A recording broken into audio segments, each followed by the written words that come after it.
this lecture, I will talk about the Canaanite. The Canaanite is where the population of the Levant from North Syria till Gaza, or from Ugarit to Gaza in the southern part of Israel. And these are the populations that occupied this region in the Middle Bronze and Late Bronze ages. This is from around 2000 BC till about 1200 BC. And from archaeological point of view, they are divided into a Middle Bronze and Late Bronze ages. We don't have many or almost no historical document about the origin of the Canaanite. They were simply the people who lived here for generations on generations. The Bible, for example, don't know about any earlier population. So the Canaanite, from the biblical point of view, are the autochthonic people in the land of Canaan. In recent years, in the last generations, there are DNA studies which were made also on skeletons from Canaanite skeletons. There was one research done in Sidon, in Lebanon, and they compared the DNA of skeleton to local modern Lebanese people, and the DNA are quite similar from ancient population to and recent population. So it means that the local Lebanese are basically the same people that lived in this region for generation to generation. A similar research was done recently here in Israel, and they took DNA from human remains which were found in sites like Avel Bet Maacha, Chatzor, Megiddo, and it turned out that this Canaanite population, some of the DNA is even similar to Neolithic population, which were occupied this place much earlier. But they found new component. This is migration of people from the Zagros. The Zagros is the mountains north of Iraq in Kurdistan. And it turned out that there was some massive migration of people from this region, from the Zagros into the Levant, and some of the population here has this type of DNA. And by the way, if you think about the biblical tradition about Abraham came from Mesopotamia. So maybe these biblical memories reflecting some of the things that we also have today in DNA studies. The historical evidence that we have about the Canaanite are not too many, but we have some. From Egypt, we have a special type of text. Some of them are written on pottery sherd, and some of them in the shape of dolls. And they were like voodoo. The Egyptian wrote the name of Canaanite cities and name of Canaanite rulers, and then they break the sherd or the figurines and buried them. So it's really like a voodoo technique when you want to do something bad to your enemies. But it means that Egypt has knowledge about what's going on in the land of Canaan. This is as to the Middle Bronze Age.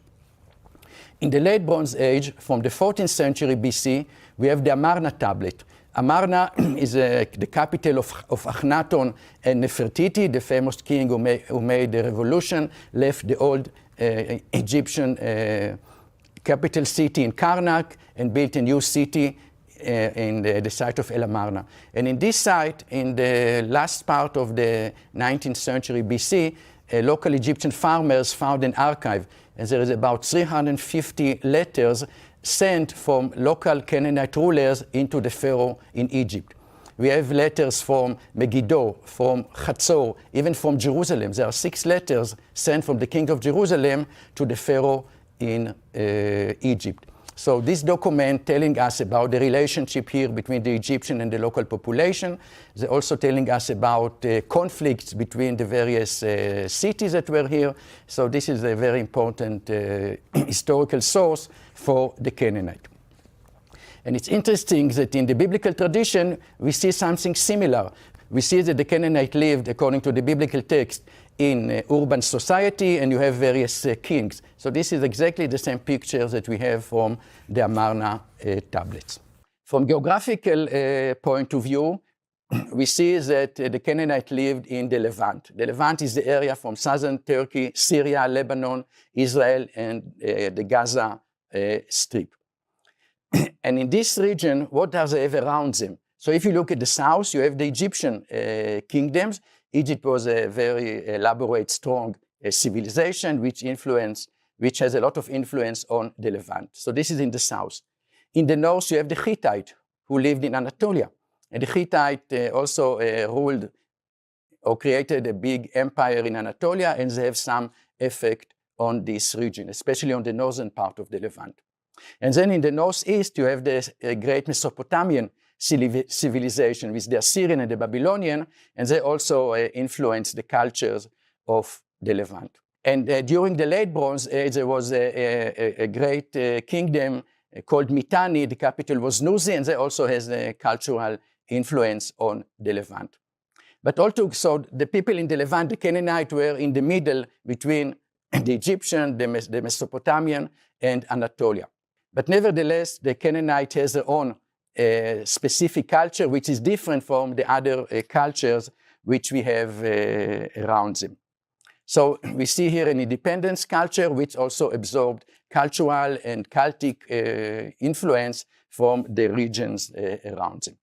If you are asking ourselves, what do we have from the Canaanites that is still affecting us today in Israel and in the neighboring countries, I can talk about three different things that are still a very strong heritage of the Canaanite.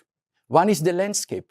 When we go around and we have huge tales like the tale of Lachish, the tale of Hatzor, the tale of Gezer and other tales, these tales were created by the Canaanite. Especially in the Middle Bronze Age, they gave what was natural hills, they gave them geometric shape, sometimes square shape or sometimes rounded shape, simply by building huge fortifications and huge air ramparts, which completely changed the original landscape and created the phenomena of tale. So the tales that we have today is a direct heritage from the Canaanite era. The second thing that many people are not even aware of are names of places.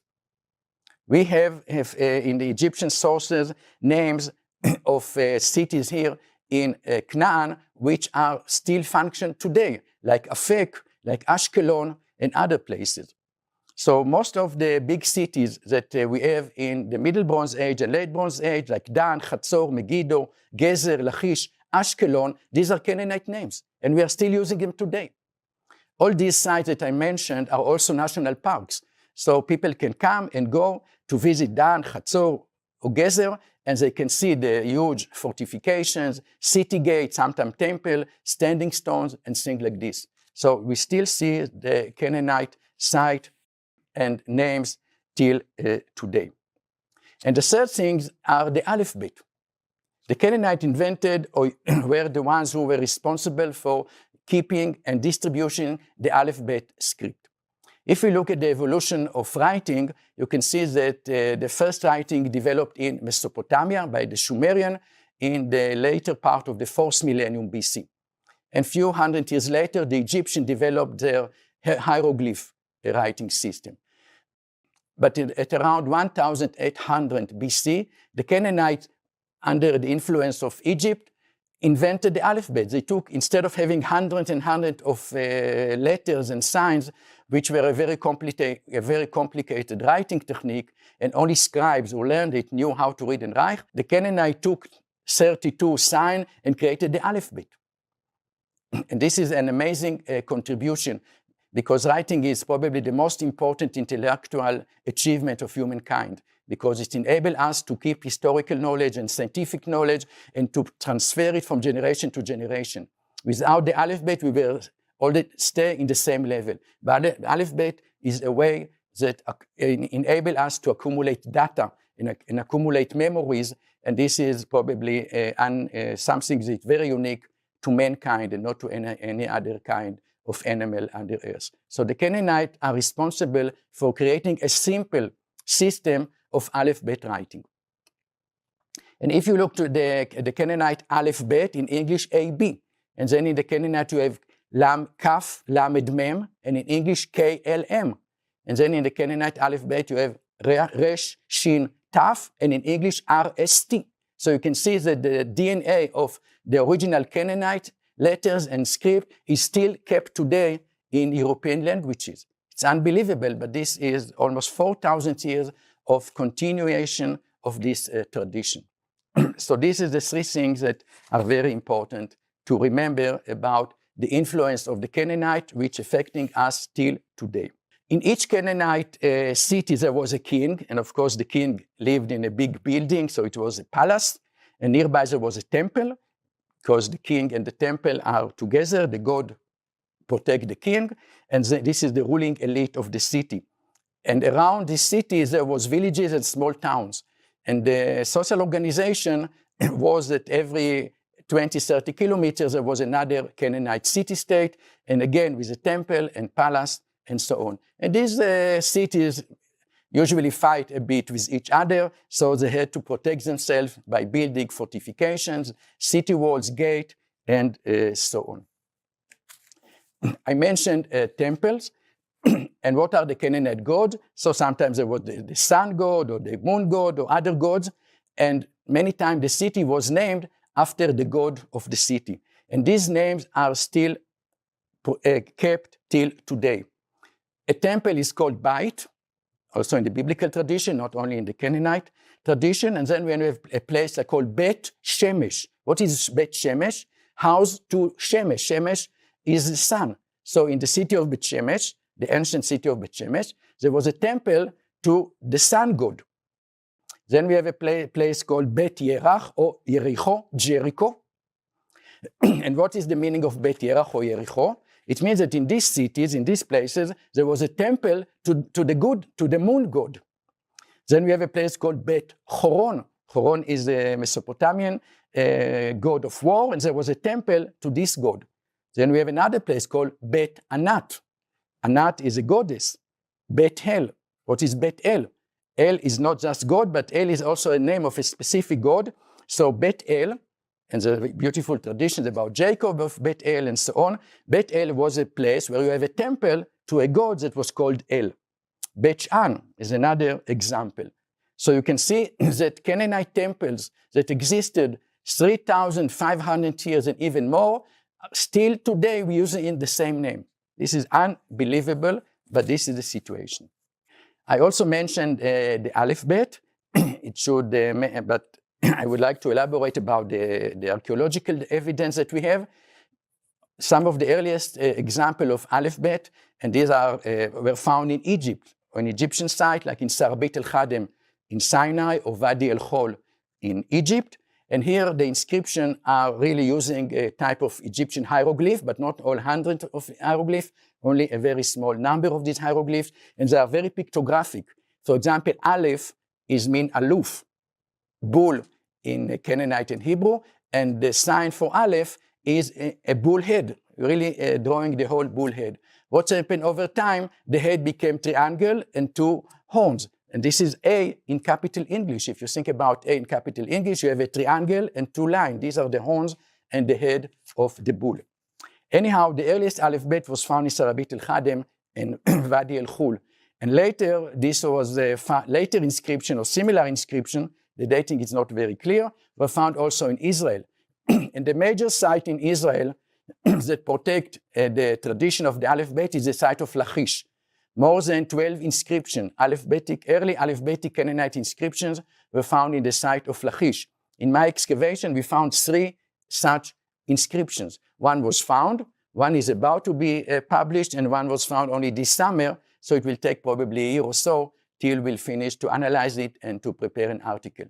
No other site in the entire Levant produced as many inscriptions as the site of Lachish. And then this, in the 10th century BC, the Canaanite script went some transformation, and it became what we call Phoenician or Hebrew script, and then it became the language and the writing where the Bible was written and other important documents. So you can see that this invention of the simple writing technique is a great achievement of the Canaanites. Now I'll talk about archaeology.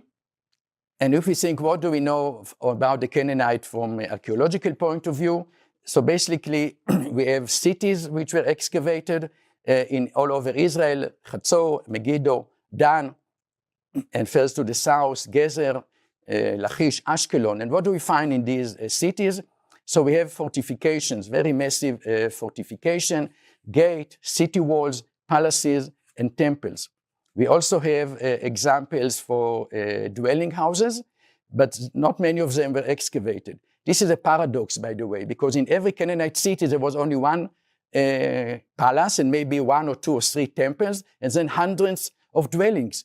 But in archaeology, the picture is different. Why? Archaeologists are attracted to the monumental architecture, and archaeologists don't excavate so much private houses. So I think this is one of the biases we have in archaeological research, and maybe in future generation will pay more attention to also to the simple people who lived in the cities, which were the majority of the population.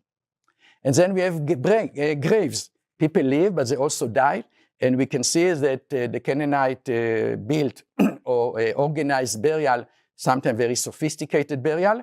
And we can see that sometimes they have a simple pit in the ground. Sometimes they have graves chiseled into bedrock. Sometimes they dug big pit in the side, build house, underground houses, and they put the dead people inside these underground houses, which function as graves.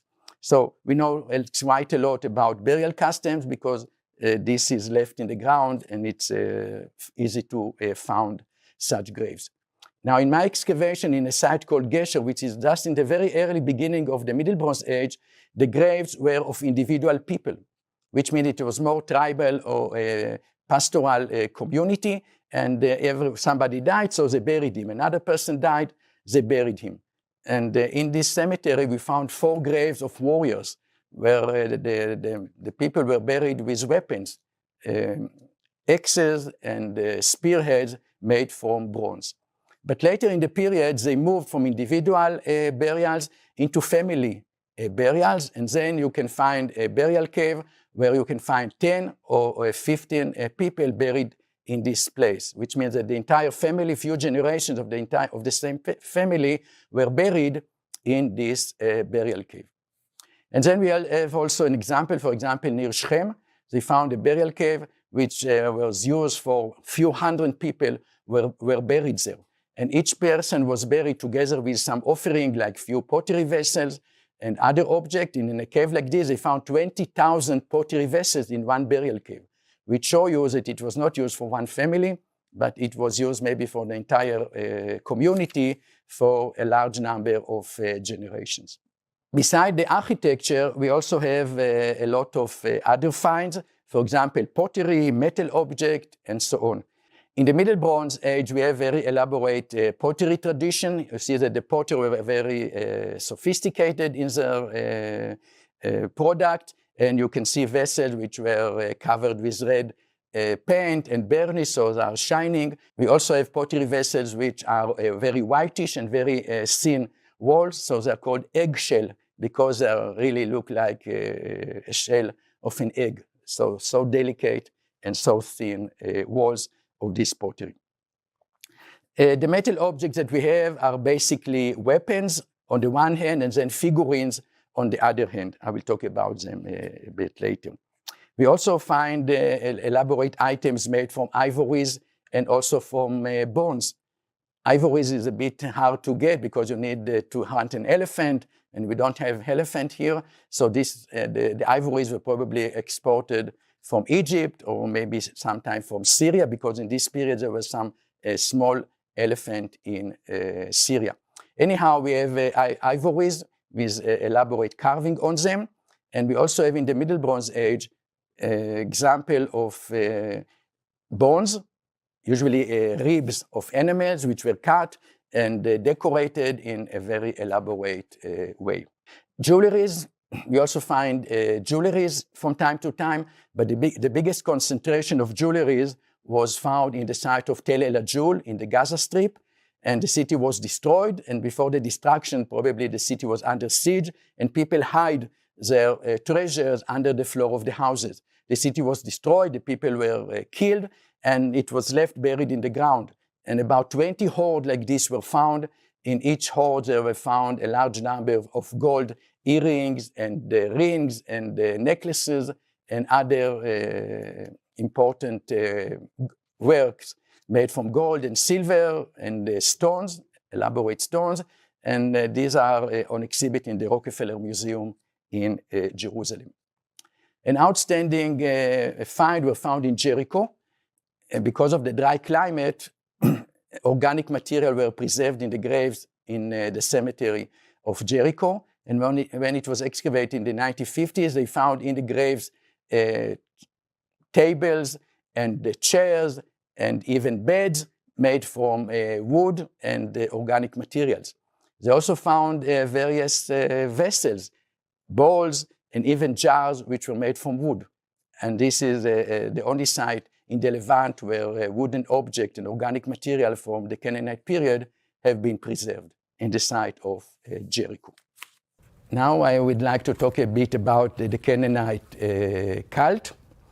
Canaanite temples were excavated in major sites like in Chatzor and Shechem and Megiddo and other sites. And the Canaanite adopted a kind of Mesopotamian and Syrian architecture of temple, which we call Migdal, Migdash Migdal, or tower temple. These temples are symmetrical. Sometimes you have two towers in front of the temples, then you enter a large area. And the amazing things are the width of the walls. The walls are sometimes 3 or 4 meters wide, which means that this building has 4 or 5 floors. So you can imagine the city, all the houses were maybe 2 or 3 meters in height. Maybe the palace has 2 floors, so maybe it was 4 meters in height. And then you have the temple, which was maybe 15 meters in height. So the temple was the most prominent part of the Canaanite city and very prominent in the land. So these temples were found in a number of sites in Israel. In these temples, a lot of cultic objects were found, like figurines, which are images of gods, and other cultic paraphernalia, which mean tools that were used for rituals. In these tools, they could bring offering to the gods, or they can light candles, or other activities that were used, that people did in these temples. We also have open cult areas. In the site of Gezer, a beautiful area was found with standing stones. These are natural stones, which were elongated natural stones, which were put on the narrow side, and they are standing sometimes 2 or 3 meter height. And there is a row of such standing stone in the site of Gezer. And this is an amazing place to visit and to see them. We know about this type of standing stone, for example, from the story of Jacob at the site of Bethel. Jacob came to Bethel. It was evening, night, he was tired. He took a stone and slept on it. It was a cushion, so it was not very big stone apparently. And then he has, during night, he has this beautiful dream about a ladder that's going up to sky and the angel of God going up and down the ladder. And then what's happened in the morning? Jacob wake up and he said, oh, there is God in this place. He took this stone, put it on the narrow side, and put oil on it. What do we learn from this story? We learn that standing stones are natural stone.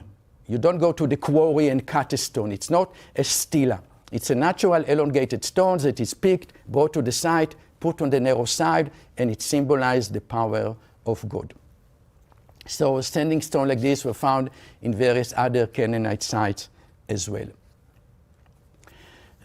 The most important data we have on the Canaanite gods are the figurines, which are small statues made in the image of gods. And you can see a difference between God and goddesses. The images of God were made from metal. They're cast from bronze. And there are 2 major types. One of them is the older god, which is sitting. His name El. This is the older god. And then you have Baal. Baal is the younger god. He is the warrior, so he has weapons in his hand and is a very aggressive body gesture. So this is the difference between El and God, between the generation, the older one and the younger one. So the female figurines were made from clay. Usually they have a mold. Somebody made a mold from stone or from pottery. And into this mold they press clay. And the clay got the image of the figure. And then it was burnt in a kiln and became a female plaque figurine. And on these figurines, usually you see a naked female woman in Egyptian style with Egyptian hairstyle, and she's holding lotus flower, sometimes in one hand, sometimes in both hands. Sometimes the goddess is even standing on a lion. So you can see here Egyptian influence on the image of the Canaanite god, or goddess in this case. There's one outstanding find from the site of Lachish. It was found in a temple, a late bronze temple in Lachish. And this is a gold leaf, quite big. And on it, you see an image of a naked goddess standing on a horse. And she is holding a lotus flower in her hand. Maybe this was the goddess that were worshipped in this temple in Lachish.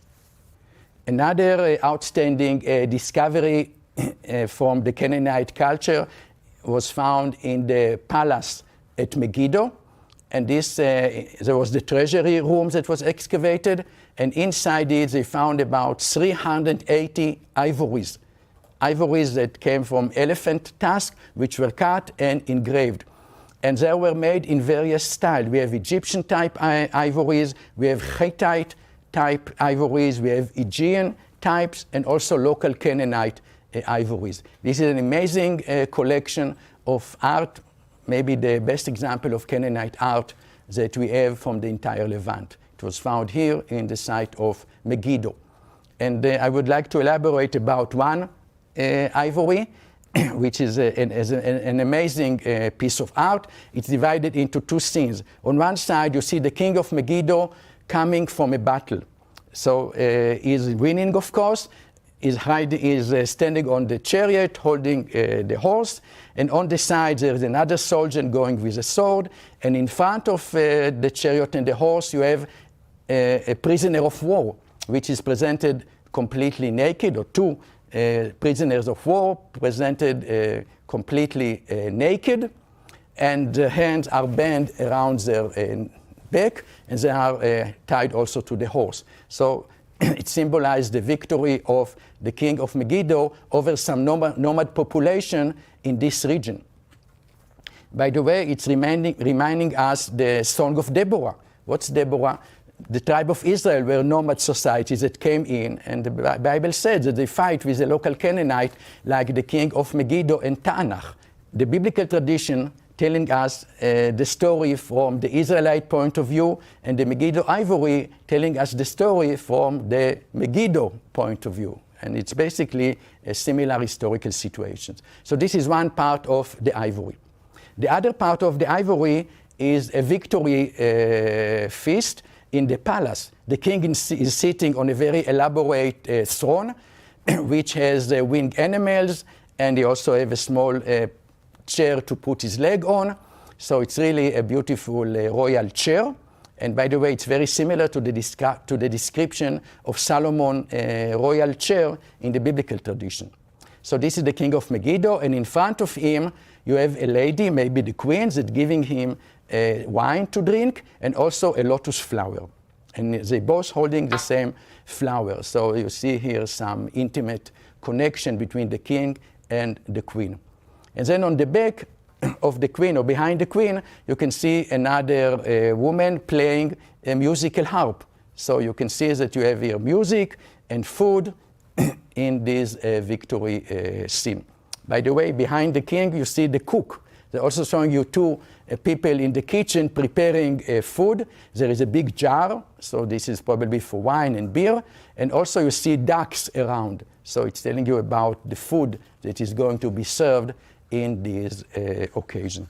So this is a beautiful, beautiful Canaanite piece of art. It's not Egyptian in style and not Hittite in style. It's really a local Canaanite tradition of ivory carving. The site of Ugarit in the northern part of the Canaanite territory is a huge site with palaces and temples and various dwellings, and a lot of written documents were found in Ugarit. These were written on clay tablet, but not in Mesopotamian Akkadian language, but Ugarit developed its own alphabet, which was incised into clay tablets. And we found various documents, but the most interesting ones are the religious document, and they are telling us about the Ugaritic myth. They're talking about the gods, and about Baal, and about Anat, and about fighting between Baal and Mot and Yam. And this, when And when these Ugaritic texts were found, suddenly people have a better understanding of the biblical tradition. Because, for example, you see that God created the world, including the water. And in Ugaritic, the water fighting against God. So this is an interesting aspect of the biblical tradition. Then we are reading in the biblical text that in the third day, God created the Leviathan and the big beast of the sea. And what's happened in the Ugaritic text? In the Ugaritic text, these beasts of the sea are fighting with Baal. So you can see that in a way, some of the biblical traditions are relating to the Canaanite one, but in a negative way. So the Canaanite believe in A, B, C, but A is not right, B is not right, C is not right. And this is what we can learn from various biblical traditions about the Leviathan and about Leviathan Nachash Bariach and other terms that appearing in the Bible. And it was really hard to understand them just according to the biblical text, but Ugarit gave another context to these biblical traditions. Now, the amazing thing is that this fighting with God and these creatures of the sea in Ugarit is part of the tradition about how the world has been created. But the biblical texts believe in one God, and this God created the world, so you don't have a space for such fighting between God and mythological creatures. So what happened in the biblical tradition, and later even in the Christian tradition? This fighting will be in the end of the world. They moved from the beginning of the world to the end of the world. And when the day will come, then God will destroy it so and so. So it's interesting to see how the biblical theology dealt with these mythological things. Because probably the local people still believed in many of the Canaanite traditions. And also the Israelites introduced the belief in one God and the temple in Jerusalem. In many circles still kept some older tradition, and there was a need to fight against them. So they had to, they went some transformation, which is reflected in the biblical text. But we would never understand the biblical text correctly without this data from Ugarit. When we look at the political organization of the Canaanite, in the Middle Bronze Age, they were independent city-states. They were not under control of any other power. And this was for about 300 years, 350 years, from the 18th, 19th, 17th, and part of the 16th century BC. What we know from this period is from the archive of Mari. Mari was an important city in Syria, and Mari has good connection with Hatzor, and Hatzor is mentioned in about 20 different letters in the Mari archive. And we can see that Hatzor was a big supplier of textile and other products which went all the way from Hatzor in Israel to Mari in Mesopotamia. So Mari and Hatzor are a very interesting connection with the Canaanite, commercial connection of the Canaanite with Mesopotamia. But then came the age of the late bronze. In Egypt we have the 18th dynasty, and they became very imperial in their approach, and they came and conquered part of Canaan, and in the end they even conquered all the way up to Ugarit in the north.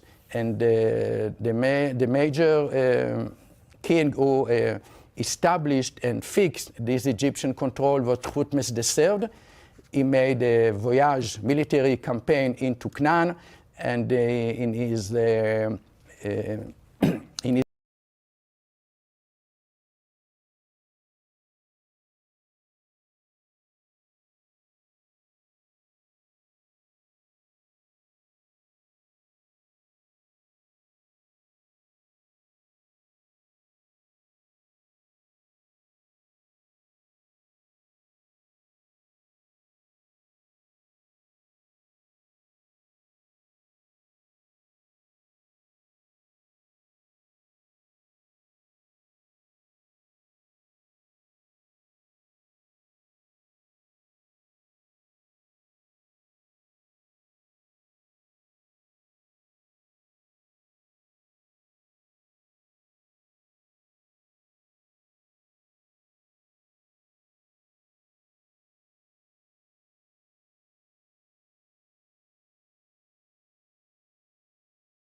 historical document is telling about the siege on Megiddo. All the Canaanite kings came to Megiddo area. They want to stop him, but of course he was much stronger, so they were all sitting inside the city of Megiddo. He make a siege over the city, waiting and waiting till the food and water will be finished, and then in the end they surrounded. And he's describing them that they came to war with horses, but they went back to the cities on donkeys, because he took the horses, so they left only with donkeys. This is the way that how the Egyptian Pharaoh described these Canaanite rulers. And then the Amarna tablet that I already mentioned before. In the Amarna tablet, we have 350 documents which are telling us much more in detail how the Egyptian control was operated over the Canaanite cities in the Levant. These cities has to supply to Egypt food for the soldiers and various type of taxation. There is one letter outstanding in all the Amarna archive and about the relationship with the Pharaoh and local Egyptian rulers. And this is a letter sent from the Pharaoh to the ruler of the city of Gezer. And in this letter, the Egyptian Pharaoh demands that the king of Gezer, the ruler of Gezer, will send him 40 girls, and they should be nice and handsome. Okay? And these girls had to be sent to Egypt. And in this case, the Egyptian Pharaoh paid 40-something value for each one of these women.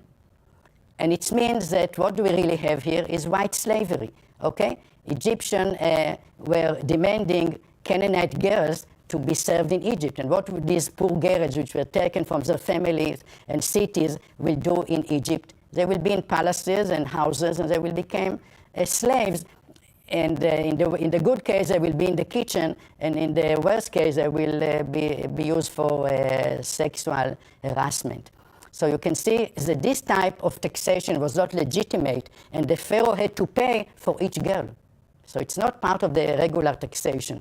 And it's an amazing document, maybe one of the only documents we have in the ancient Near East about this type of trade with young girls. When the biblical text talking about the local population in Canaan, he used the term Canaanite, but also he went into much more detail, and he talked about the Canaani, Chivi, Yevusi, Girgashi, Perizi, Chiti, וכן הלאה, and so on. So it means that even the Bible didn't see this as one nation, but as something that composed from a number of groups. And I don't think that the Canaanite calls themselves Canaanite. We are today in modern research calling all these people Canaanite. But each one of them probably related to the city he dwelled in. If you take, for example, Italy in the Renaissance, there was no Italy. What do you have are people from Florence and people from Genoa and people from Rome and people from Venice. And each one of them was an independent kingdom. And nobody saw himself as an Italian. Italy was something that was created much later. So the Canaanites were living in a city-state, and each one, if you were take a people and ask him, who are you? He said, I'm from Chatzor. Who are you? I'm from Lachish. Nobody would say he's a Canaanite. So this is something that was bestowed on them much later, and it's not an authentic name of the original people. What happens that even today when we are excavating a site in Lebanon, Syria, Israel, you can see some differences between these places, but altogether this is quite homogeneous people from northern Levant all the way down to the southern Levant. In Ugarit, we have the local Ugaritic text, which telling us about the northern dialect of Canaanite. When we're trying to understand what was the Canaanite language here in this region, it's very hard because we have almost no Canaanite inscriptions in this region. And some people analyzing the Amarna tablet, and from the Amarna tablet, which was written in Akkadian, sometimes you have a Canaanite term which was introduced into the letter. And through this Amarna tablet, some people trying to understand better about how southern Canaanite dialect was used. But altogether, we really don't have enough historical document of the Canaanite, and there's a lot of questions that we would love to have answers, but unfortunately, we don't have. And then what's happened in the end? What are the end of the Canaanite? So So we can see, according to the biblical text, that the people of Israel, who came after 40 years of wandering in the desert, enter into Canaan through the Jordan Valley, first to Jericho, Ai, and then we have other tradition about how Jericho was conquered and how site like Lachish was conquered, and so on. So this is the biblical picture about a military campaign that most of the Canaanite cities and Canaanite cultures has been destroyed by Joshua and the people of Israel in a few years. But nevertheless, the Bible says that there is also areas which were not conquered by the Israelite, like Megiddo and other places that the Canaanite has iron chariots, so the people of Israel were not strong enough to take over these Canaanites. So already in the biblical tradition, you see that it was not a very clear end. According to archaeology, the picture is more complicated. We see that the Canaanite city has been destroyed in a very long process, which took altogether more than 150 years. First of all, when people excavated already in the 1920s and later, site of Ai and site of Jericho, which are so prominent in the biblical text of the book of Joshua. In these two sites, we don't have any Canaanite city in the time of at the end of the late Bronze and beginning of Iron 1. So we have no archaeological backing for these traditions. But on the other hand, the site of Hatzor was suddenly destroyed, as described in the biblical text. So you see that the situation is not 100% black or 100% white. The situation is much more complicated.